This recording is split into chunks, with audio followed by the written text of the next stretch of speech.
پیغمبر علیہ الصلوۃ والسلام فرمائے قطرۃ تخرج من عین المؤمن من خشیت الله تعالی خیر من الدنیا وما فیها یو اوخ کچ د سترګو د مؤمن نه را پریوته د الله د یری د وجه د دې دنیا اوس چې په دنیا کې دی د دین غوړه افضل او بهتر دی د مؤمن پسترګو کې د الله د یری اوخ کراغلا نو دا د مؤمن د پاره د دنیا او د دنیا کې چې سدي داغه نه ډېر غوړه بهتر او افضل دی. حامد و مصليا و مسلما اما بعد فاعوذ بالله من الشیطان الرجیم بسم الله الرحمن الرحیم وَأَمَّا مَنْ خَافَ مَقَامَ رَبِّهِ وَنَهَى النَّفْسَ عَنِ الْهَوَى فَإِنَّ الْجَنَّةَ هِيَ الْمَأْوَى صدق الله العظیم. قرآن پاک د الله رب العالمین بے مثل بے مثال کلام دے. د قرآن پاک هر یو آیت د انسان د پاره د رشد و هدایت سبب ګرځيږي. کم آیت مبارک ماستا سوړان د تلاوت کو رب کائنات پدې کې فرمایي څوک چې د الله رب العالمین د مخ کې ادریدو نه او یرید او د ګنا نه یې ځان اوساته نفسانی خواهشات داغه نه یې ځان بچ کو هغه بندا ټکانه با جنت وی. د الله پاک نه یریدل پدې کې انسان ته نجات ملاوي. بندا د الله پاک نه یریږي او د سترګو نه اوخ کې د یری د وجې توي شي نو د دغه اوخ کو په خاطر باندې رب العالمین انسان ته ډېر لوی مقام او برکت ورکي. ابو اللیث رحمت الله علیه فرمایي وی په اسمانونو کې د اوم اسمان نه برا فرشتي الله رب العالمین پیدا کړی دي او چې د کم وخت نه پیدا دي تر د قیامت دروازه پورې یو شان په سجده کې پرتی وي او دغه فرشتي د قیامت پورې مسلسل سجده کوي او د دوی د بدنونه د الله د یری د وجنا رپیږي او دوی یو شان اوخ کې توي جاړي وای چې د قیامت پورې یو شان سر به سجود کله قیامت شي دا فرشته به د سجدو نه سر راپورته کی او په هغه وخت کې به الله پاک ته आवाज کوي سبحانك ما عبدناك حق عبادتك پاکی د خدای تعالی را ما عبدناك حق عبادتك دا فرشتي به مونږه هغه عبادت اونکړې شو کم عبادت کولو چې ستا په مونږ باندې حقو یعنی مونږ ستا د عبادت کولو حق ادا نکړې شو. فرشتي یو نورانی مخلوق دی د نور نه پیدا دي د ګناه ماده او نفسانی خواهش دا ور سره نشتا د خوړلو اسکلو ضرورت نه لري د خوب راتلو تھکاوٹ وغیرہ ضروریاتو نه مستثنا دي داغه باوجود دغه نورانی مخلوق یو شان سر په سجده او د قیامت پورې چې دا سجده کې زندگی تیر شو بیا د قیامت په ورځ الله ته आवाज کوي ستاد عبادت حق مونږ نه ادا نکړی شو.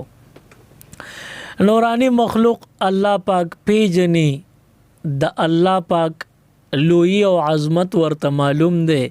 ځکه د الله نه یریږي یو شان تر قیامت عبادتو کې اخر کې بیام جاړي وی حق رانه ادا نکړی شو. اومدارنګ مونږ انسانان مونږ له هم پکار دي چې د فرشتو دغه صفت ځان کې راولو او د رب العالمین مخ کې د عبادتو کولو کوشش وکړو او کم عبادتونه کوو چې پاغه کې د سترګو نه د اوخ کو تو یولو سناسو کوشش زمونږ نه وشي او د سترګو نه اوښکې توی شي، په دې باندې به رب العالمین مونږ او تاسو له مغفرت اوم کوي او د دنیا مشکلات مسله مسائل دا براله هم حل کوي. پیغمبر علیه السلام فرمای قطره تخرج من عین المؤمن من خشیت الله تعالی خیر من الدنیا وما فیها. یو اوښکه چې د سترګو د مؤمن نه را پریوته د الله د یری د وجې دا دنیا کې چې څه دي او څه چې دنیا د دې دنیا او څه چې په دنیا کې دي د دې نه غوره افضل او بهتر دي.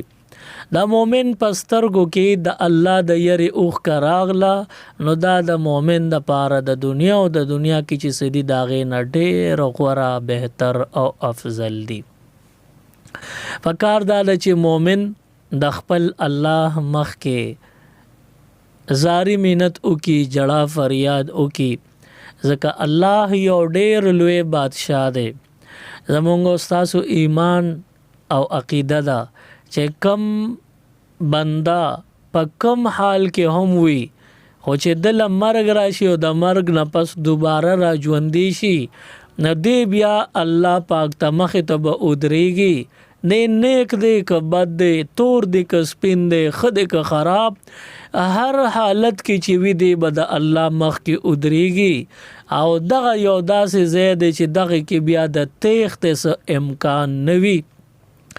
هر طرف ته بس دته به الله مخامخ وي او د الله پاک نه بیا څوک چرته پټېدیم نشي، د الله پاک نه څوک بیا تښتېدیم نشي. نو بنده به بیا الله پاک ته مخامخي چې بنده ته تښتېدی نشي، پټېدی نشي، ځان رستو کولی پټ پناه کولی نشي، نو د داسې الله رب العالمین نه یریدل پکار دی او د ناراستیا نه یې ځان ساتل پکار دی. د الله مخ کې اوښکې تویول، د سترګو نه اوښکې جاری کېدل دا یو ډېر لوی د کمال صفت دی انسان کې. او په جړه باندې الله پاک د بنده ډېرې مسلې حل کوي. تاسو به کتلی چې کله ماشوم پیدا شي دغه ماشوم خپلو ضروریاتو لپاره په الفاظو باندې په ژبه باندې اظهار نشي کولی، دی وخت کې ماته د دې شي ضرورت دی، دی وخت کې ماته د هغې شي ضرورت دی، دا اظهار دی نشي کولی. مثلا یو ماشوم دی د ژمي موسم وي، مور نور ته واچي او اوده یې کی، دغه وخت کې د ماشوم بدن نور اغیشته برداشت یې کولی شو نو هغې پورې ماشوم پروت ته آرام کوي اوده دی. چې کله د انور د برداشت نه بهر شي نو ماشوم بیا مور ته ویل غواړي چې باقی می ګرمي کیږي د دې انور نه می اخوا کا، نه دا ماشوم به دا خبره څنګه کوي. نو الله رب العالمین ماشومانو ته پیدایش نه مخکې د جړه چل خولې د چې تاسو به جاړې نه چې او جاړې ستاسو ضروریات چې څومره می فوري طور هغه به تاسو ته درکړي کېږي، ستاسو ضروریات به پې باندې پوره کړي کېږي. ماشوم چې پنور باندې مور اچولې دی د ژمي موسم دی، اوس د ماشوم څومره نور برداشت کولی شو خو برداشت یې که اودو چې باقي د برداشت نه اوځي بیا ماشوم ته الله دا ژبه ورکړې ده چې ته پې وجاړه، چې دې ماشوم بچي وجاړل مور یې سمدستي پوه شي چې ماشوم راویښ شو نو زر یې اوچت کې ویدې ګرمي شوې ده. ماشوم د شپې ملاس وي یخنی یې کېږي، لاسونه خپې ښکاره کړي دی پیږي خو نه، خو دومره ورته محسوسېږي چې ستا یخني کېږي، دی به مور ته څنګه وایي چې ما لږ ګرم که زما یخني کېږي. الله پاک دله د جړا دا ملکه ورکړې ده، ته جاړه ستا ضروریات به پوره کېږي. دا ماشوم سمدستي په جړا شي، مور فوري راویښه شي او دا ماشوم ځان ته نږدې کړي او ګرمې کې وي یخني شوې ده. مورې په کټ کې واچي دغه ماشوم بچي په کټ کې املاس دی او شیبه خوبو کې ناګانه په جړا شي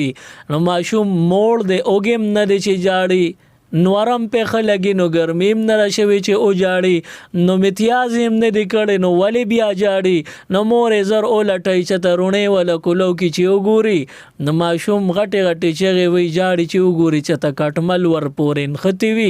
او ماشوم داغي تکلیف نه د ځان خلاصولو د پاره مور تویل غواړي چې د دې تکلیف نه مې بچ کنو دی بسنګ وی الله د جړه د صفت ور کړي دی چې او جاړي نو فورن مور او لټای کټمل و پورین خطیت اخوا کی ودا د دې کټمل نه تنگ دی کم امتیازي کړي په خپل امتیازو کې تنگ وي او جاړي نو مور راشي فورن وی ماشوم ته تکلیف دی که اوږي شوی او جاړي نو خپل ضرورت غرض دا چې ماشوم سونه ضرورت پورا کوي او دی بجاړي په جړه باندې به پورا کوي د دنیاوي ټول مسلې دغه وخت کې په جړه باندې حل کیږي بیا چې بنده لږ غټ شي او خيار شي نو چې نارینه دی د خلکو مخ کې جاړي نو دی شرم محسوسي دا بنده چې د بنده د پاره جاړي او د بنده مخ کې جړه کوي نو دی پدې کې شرم محسوسي وای دا ځخه کوم د دنیا چې سونه ضرورت وي د ماشوم ناغه په جړه باندې پوره کیږي خو د بنده چې د دنیاوی سونه ضرورت دي نو مخکې ماشوم به مور ته جړل ضرورت به پوره کېدو او سغټه مور در له ضرورت نه پوره کوي نه پوره کول شي اوس به الله پاک ته جاړي او مغه د دنیا ضرورت به دم پوره کیږي که د آخرت ضرورت دي نو الله پاک ته بجاړي د آخرت مسلې به دم حل کیږي نو ستاب مخکم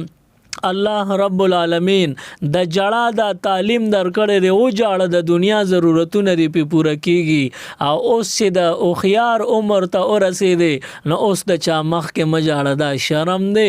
اوس ته خپل عاجزي او کمزوري چاته مخ کار کوا اوس پاک پروردگار ته خپل عاجزي مخ کې کا الله رب العالمین ته او جړه چې وړو کې وی او جړل بده د دنیا ضرورت پوره کېدل اوس راغټ شوی الله ته جړه نو پدې کې شرم نشته ستاده پر دلی سکون اخودل شوی مقرر شوی دی الله ته وجاړه چې وړو کې وي د دنیا ضرورت په پوره کېدل او چې غټي د آخرت ضرورت په هم پوره کیږي نو الله رب العالمین د جړه د ملکا هر بنده ته ور کړی دا دیک پوهیږي او کنا خو چې دا بنده او جاړي د په ضرورت ټول پوره کیږي 13 زمانہ کې یو بزرگ په یو مجلس کې ناستو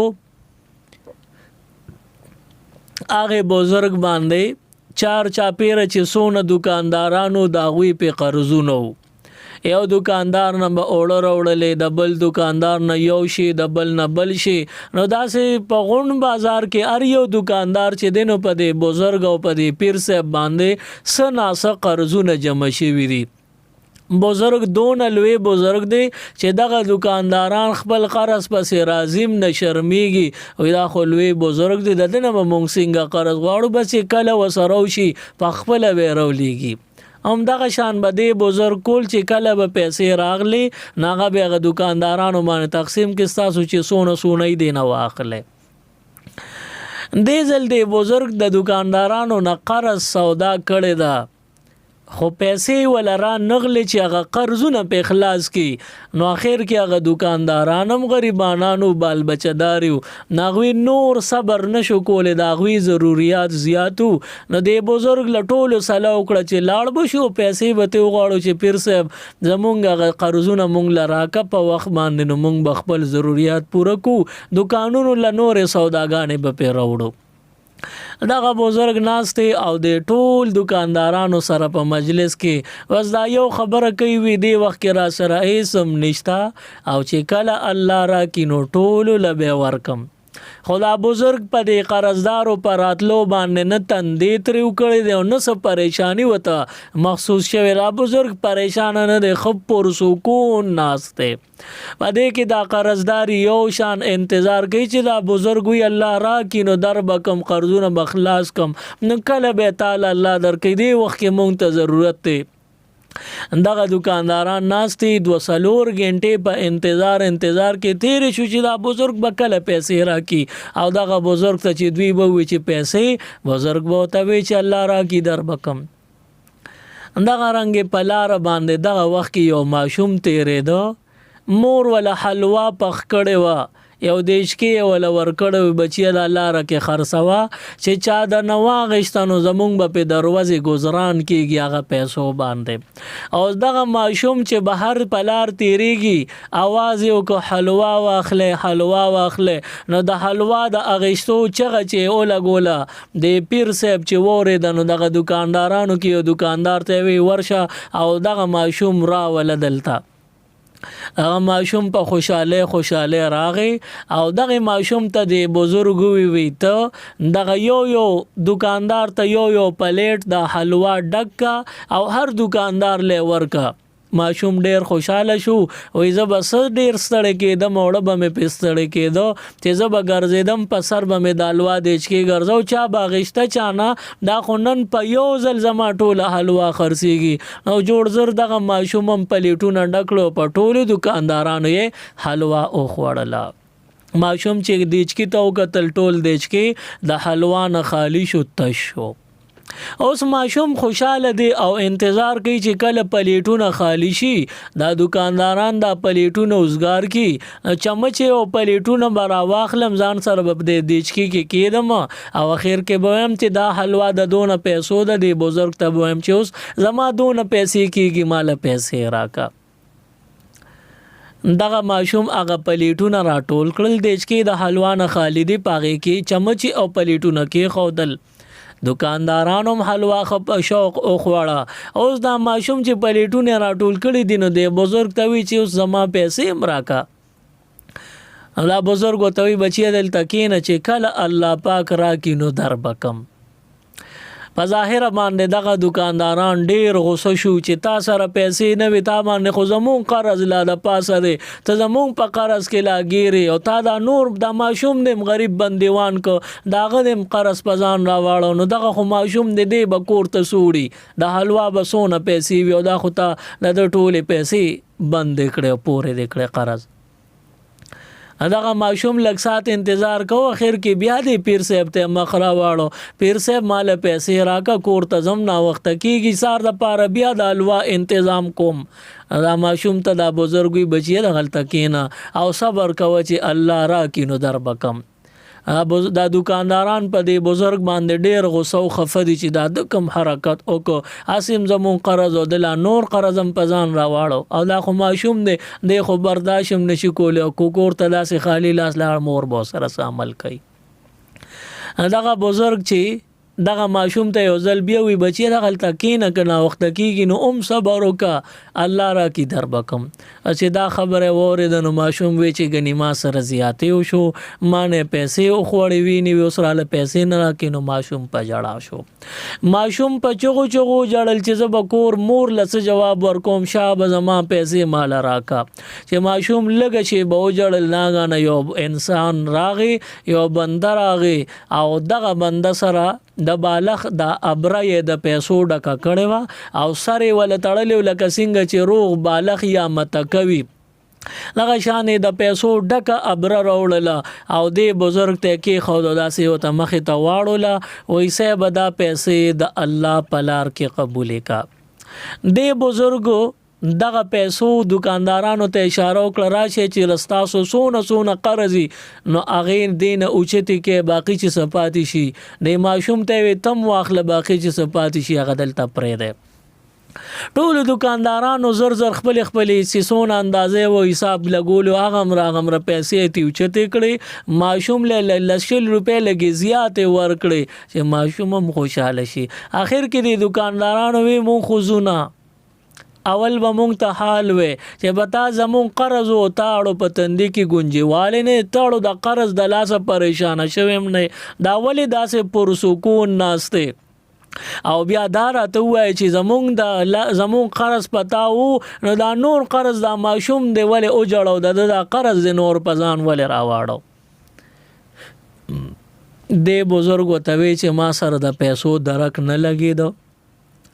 ما د الله پاک نه سوال وکړي زما د پیسو ضرورت ده دکانداران ناغلی دي او مختورن کېږم مال پیسې راکړي چې زره دوی دا قرضونه خلاص کم. نو ما ته الله پاک پزړه کې راواچول چې ستا ضرورت به پوره کم، خو د مجلس کې یو بنده له پکار دی چې لږ او جاړي په جړه بدل دا ضرورت پوره کوم. وای تاسو مې ډیر واړو ل را واړو ل د تبموي انتظار کوي چې الله را کی در بکم، خو تاسو یوم تنگ نشوي یوم راتو نه جړل د الله مخ کې او نه جړل. اخر ذهن ترالل چې د ماشوم د حلوا د خرصول आवाज کو چې اوس به زما کارو شي. ماشوم چې لګه سخته پیراله چې پیسې را نه جوړونی و نه را کې زب کور مور لس جواب نو د یری ماشوم په جړا شو چې زما پیسې مال را نو چې ماشوم او جړل. الله وعده کړی وزړه کې راچول چې یو قسم او جاړي ضرورت پورا کوم، نو دا پیسې چاروړي نه دا الله د غیبی خزانو نه وروړي دي. په دې جړا کې دونه کمال او اثر پروتو ټول ضرورت په پوره شو. زمونږ استادو د سترګو نه الله طرف ته چې کمی اوخ کې توي شي نو دا کم قیمت نه دي، دا ډیر لوی ثمره ده، دا ډیر لوی فائدہ ده. خو کومونږ تاسو خپل د اوخ کو قدر اولید. رب العالمین د انسان په اوخ کو باندې د انسان گناهونه معاف کړي او د انسان باطن او زړه په هم صفا کوي. یو ځل ابراهیم علیه السلام الله پاک سره خبره کوي، ناګان الله رب العالمین وت فرمای ابراهیم خلیل الله خپل زړه دی او وینځه صفا کا. ابراهیم علیہ السلام پیغمبر دنو الله سره خبره کوي، پروردګارا دا زړه د سینې نه را بهر کول شي نه د چې د سینې نه را بار کما او وی وینځم صفای کم واپس پسینه کې دن کم فټ بشي. زه دا زړه څنګه رو باسم چې دا او وینځم، پروردګارا زړه بز څنګه وینځم. رب العالمین تو فرمایل خلیل الله ته چې اوخ کې د سترګو نه د الله په یاد او د الله په یره کې توې کې نو په دغه اوخ کو باندې ستا زړه وینځل کېږي، باطن صفا کېږي او زړه نه په ګندونه او زنګونه ختميږي. نو معلومه شو چې زمونږ استادو د سترګو نه د الله په یاد یا د الله په یره کې کمی اوخ کې توې شي نو په دې اوخ کو باندې زمونږ زړونه هم صفا کېږي، د ګناه زنګونه ته ختميږي او زمونږ د دنیا او د آخرت مشکلات په حل کیږي. پیغمبر علیه السلام چې مونږ ته کم تعلیمات را کړی دي هغه تعلیماتو کې یو دو درې خبرې تاسو ته وړاندې کوم چې ډېر مختصر خو ډېر د کمال دي. تعلیمات نبویہ صلی الله علیه وسلم کې دا خبره سرګندېږي یو درې ساز کې دي چې په هغه باندې د انسانانو مغفرت او بخنه کیږي. دو ساز کې د وینې دي او یو ساز کې د اوخ کې دی. د وینې یو ساز کې اغا چې یو بندا په میدان جنگ کې جنگيږي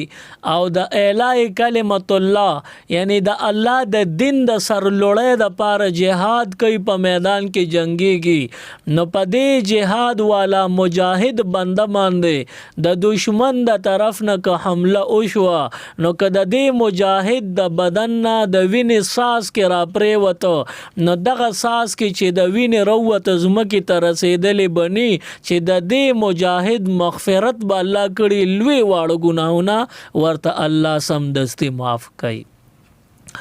دویم د وینې ساز کې هغه دی یو بنده د الله رب العالمین د رضا کولو د پاره په اخلاص سره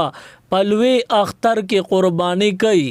نو حدیث مبارک کې راغلی دی وای چې بندا قربانی کوي د ساروي او خپ اخلاص سره وی د الله رضا مندي پکې غرض او مطلوب وی نو د دې ساروي په مړې چاړه راخ کلو سره رومبني د وینې ساز کې زمکه ته رسیدلې بنوي چې د دې بنده ټول ګناهونه الله رب العالمین بخي او معاف کوي. نور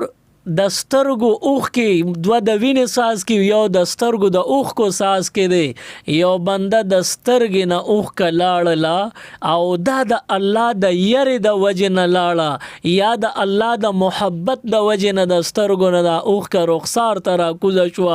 زمکه ته لا رسیدلې بني چې رب العالمین د لوی واړو ټول ګناهونه د تب بخلی دی به مکمل د ګناهونو نه پاک صاف کړي وي دی به مغفور کړي او بخلی بیوی.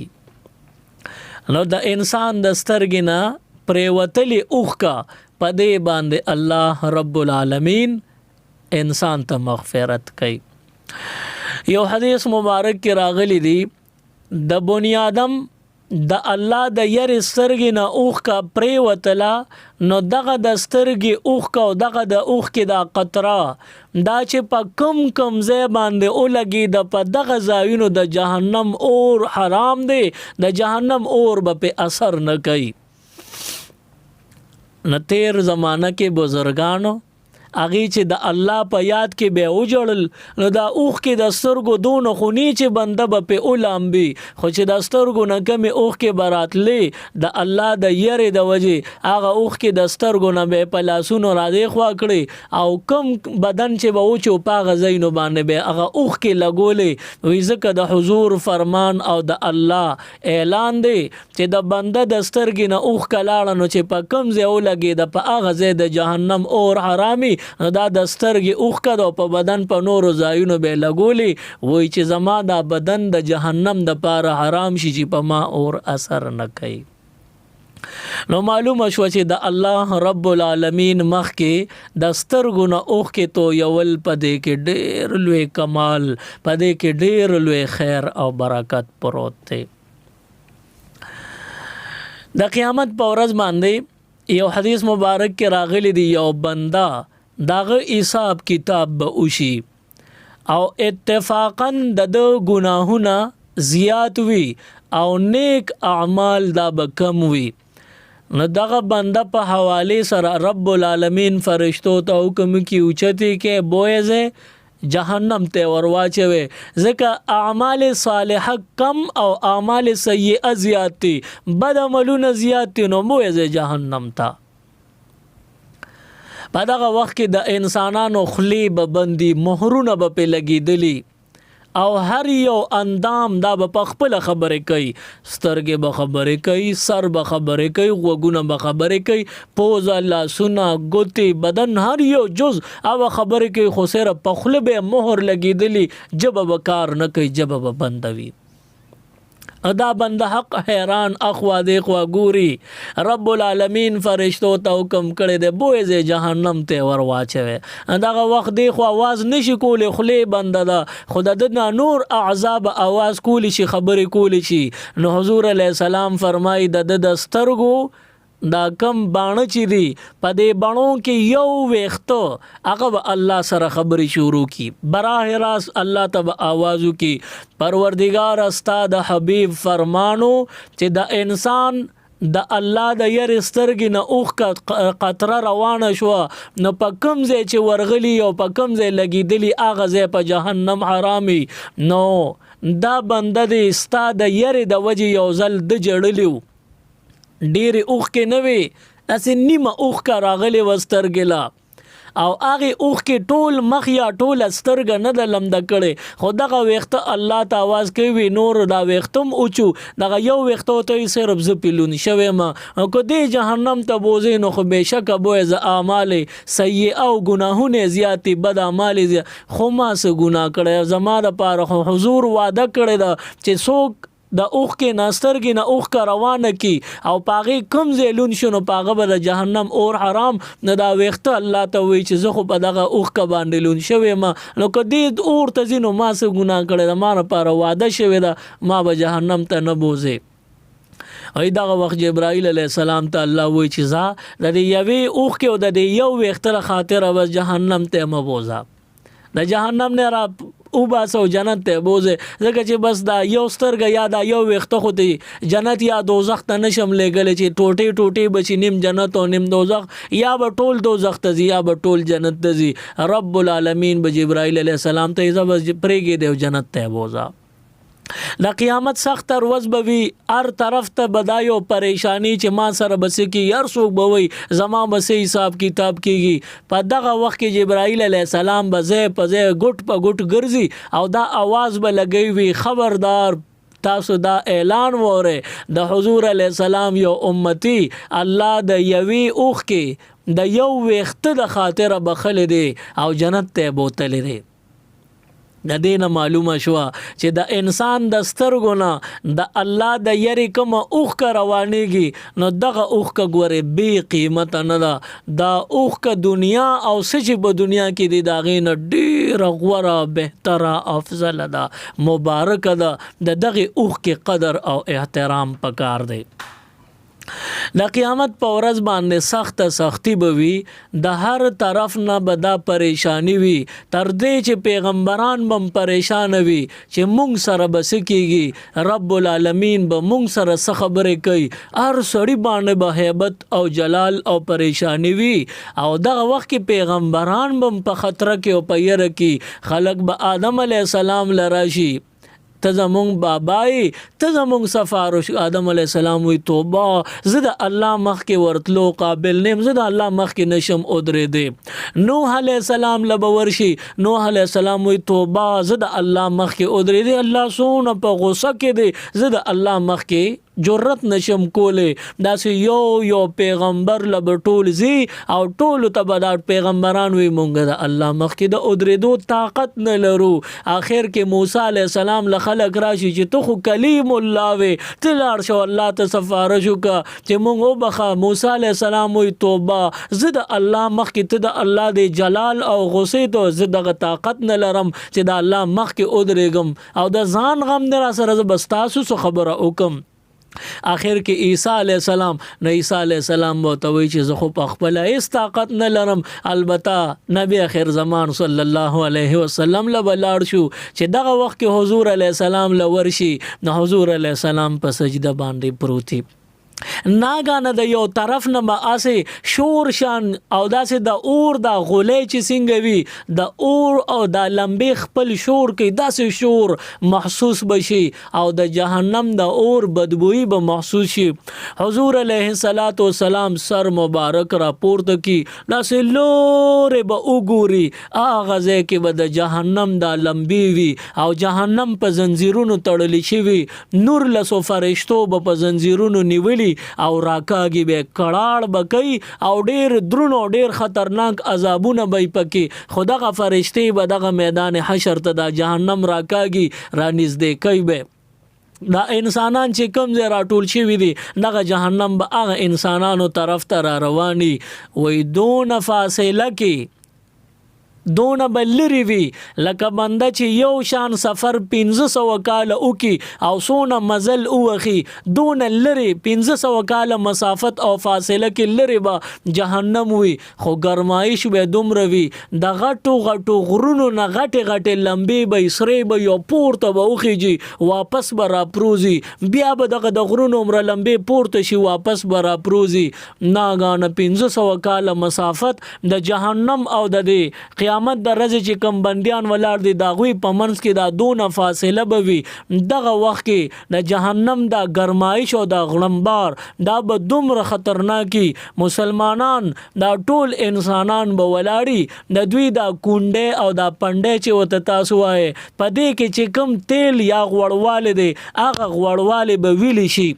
او د دې انسانانو د پندو دا لچک دا به ختم شي دوی به پړ مخې را پروزي لکه پنډې او د خپو دا ګوتې به لګولي څنګه چې تاسو د سجدې د بر رکعت نه ځای سجدې له او سجدې ته لا رسېدلې نه پنډې او خپې لګېدلې وي او نور بدن داسې ولاړې وترا کل امة جاسیه ټول خلک به تو ویني چې دا به پړ مخې یا د پندو د پاسه ولاړې دغه وخت کې د جهنم به ول دا بدنونه د 1500 کال مسافت کې په ګرمایش باندې وخلی وی خراب کړی وي نو حضور علیه السلام براشي او دغه جهنم ته به اوازونه کوي اے جهنم لګوره خواشه زما په دې امت کې منځګزار خلق دي جهنم لګرستو شه زما په دې امت کې منځګزار دي ورسره روزدار دي اے جهنم لګوره خواشه زما په امت کې نیکان حاجیان دي ته ورخوا چې دا خو امتیان می دي ته دا سوځه جبرائیل علیہ السلام براشي د الله محبوبه ته په ځان مستړی کوه. د جهنم د دې ټولو انسانانو د سوځولو اراده او نیت یې کړی دی. ته اوس ښه بدی چې ورخوا شه، ځکه چې دا خو نه ختمیږي، خو ته ورخوا چې تا ته تکلیف ونه رسي. دغه وخت کې جبرائیل علیه السلام او حضور علیه السلام په خبرو وي. حضور علیه السلام په جړا شي، رب امتی رب امتی رب امتی. یا الله دا جهنم خو اړو خبره نوري، دی خو اړو بریک ناخلی، دی خو اړو اخوا کیږي نه، دو خو زما د امت د سوځولو اراده کړې ده. دغه وخت کې حضور جاړي او اخوا جبرائیل علیه السلام غیب شي. لږه شیبه پس جبرائیل علیه السلام په خندا را رواني او حضور علیہ السلام ته یو پیاله په لاس کې ورکی. د الله محبوب دا پیاله واخله. نو حضور علیہ السلام هغه پیاله په لاس کې واخلی او هغه پیاله کې داسې نیمه شان ډکه شوي، پاغې کې اوبه وي. حضور علیہ السلام جبرائیل ته مخ راواړي، جبرائیل زه په دې پیاله او په دې اوبو باندې سو کما. نو جبرائیل علیہ السلام وته د الله محبوبه دې پیاله کې دا نیمه اوبه دي، د جهنم باندې ورواچ اوس به سوړ شي، دا اور به یخ شي، ساده امت خطر به اخوا شي. نو حضور علیہ السلام هیبت اغشته دي، زر هغه پیاله روچته کی او داسې د جهنم په طرف باندې ورواړي. په جهنم باندې داسې شي لکه دا بنده لاس لونکړي پچای ورسنډي. دغه شان دغه پیاله اوبو په جهنم باندې ورتوي شي. جهنم داسې یخ پخشي، یو سړخ ناری کی لکه توده اوسپنه باندې چې یخي بواچه څنګه سړخار ناری کی او بړاسونه ته اوخیږي، هغه اور مړ شي، د اوسپنې یخواله ختم شي، داسې هغه غون جهنم سوړ شي، یخ پخ پاتې شي. نو حضور علیہ السلام جبرائیل علیہ السلام ته مخ مبارک راواړی، تپوس ته کوي جبرائیل دا په دې پیاله کې تا سره وړل، په دې پیاله کې سو چې دا د جهنم 1500 کاله مسافت اور دونه ګرمو، هغه دونه ګرمایش په دې نیمه پیاله اوبو باندې سوړ شو، ختم شو. په دې پیاله کې تا مال سره وړل. نو جبرائیل علیہ السلام ته فرمایي، وای الله رب العالمین فرمایي چې ستا په امت کې څومره خلکو د سترګو نه زما د یری د وجې اوښکې توې دی، نو هغه اوښکې به د دوی د سترګو نه روانې شو، خو هغه ما ضایع کولو له نه دي ورکړې، او ما را جمع کولې. ورته وګوره دا پیاله نیمه ده، دا ستا د امتیانو د سترګو اوښکې دي، دا مې جمع کړي دي. ما ته یاد او ما ته پته زما په علم کې دي چې دا جهنم به ساده امت د سوځولو اراده کوي. نو دا جهنم ډیر خطرناک دی، پس هم نه دا اور سړیږي نه به مړ کیږي. نو دا اوخ کې ساده امتیانو د سترګو زما د یری د وجې تلی دي، دا مې سنبال کړی وي چې دا په ورواچې دا اور به بیا ختمیږي. نو معلومه شو چې د حضور علیه السلام امتیان د الله د یری د وجې نه د سترګو نه یو قطره اوخ روانه کی، نو په دې یو اوخ باندې د دا ټول بدن په جهنم باندې حرام شو او ورسره د جهنم اورونه په سړیږي. نو د دې وجه نه د الله رب العالمین مخ کې د سترګو اوخ کې تو یول دا یو اهم عبادت دی. زویم په جړه کې چې کم عبادت په کم سکون او لذت او حلاوت او مزه ده، دا د الله په نور عبادتونو کې یقین وکړي چې دونه بنوي د الله په مخ کې جړه او سترګو نه اوخ کې او ګېړ هټ په دې کې چې کم سکون انسان ته ملاويږي، زړه ته په تسکین ملاويږي، کم حلاوت او مزه ملاويږي، یقین وکړه چې دا په نور عبادتو کې په نسبت د اوخ کو تو یولو ډیر به کم وي. د الله رب العالمین مخ کې جړل او بیا دا جړه د دې د پاره چې الله زه د نه بخنه غواړم، زه د نه معافي غواړم، زه کمزور انسان، چته ته یو عظیم ذات او چته زه یو ګناهګار انسان، زما استاد ترمنځ صدا سه نسبت پروردگار زه د نه معافي غواړم. او دوه اوخ کې د سترګو نه روانه الله ته یې پیش کا. حضور علیہ السلام با د سترګو مبارکو نه د اوخ کو تلو دعا الله نه غوستله، پروردگار داسې سترګې را لرا کې چې د وینې جوړېدو نه مخکې د هغې نه اوخ کې روانې شي او ستا د یرې د وجې نه د هغې نه اوخ کې رواني او تا ته په جاړم نو مونږ تاسو بم د الله نه سوال کو پروردګار داسې سترګې را لرا کې چې پاغي کې ستا د یری نم او ستا د یری اوخ کا راځي او هغه اوخ کا روانيږي پاغي باندې ته بخنو بخشش او مغفرت کې هغه اوخ کې درنه غواړو رب العالمین زمونږ گناهونه خطاګانې معاف کې سبحان ربک رب العزة عما یصفون وسلام على المرسلين والحمد لله رب العالمين اللهم ربنا آتنا في الدنيا حسنة وفي الآخرة حسنة وقنا عذاب النار وأدخلنا الجنة مع الأبرار يا عزيز يا غفار برحمتك يا أرحم الراحمين. मज़ीद इस्लामिक वीडियोस देखने के लिए हमारे YouTube चैनल दीन और दुनिया को ज़रूर सब्सक्राइब करें और बेल आइकन ज़रूर प्रेस करें ताकि हमारी हर एक वीडियो की नोटिफिकेशन आपको मिल सके।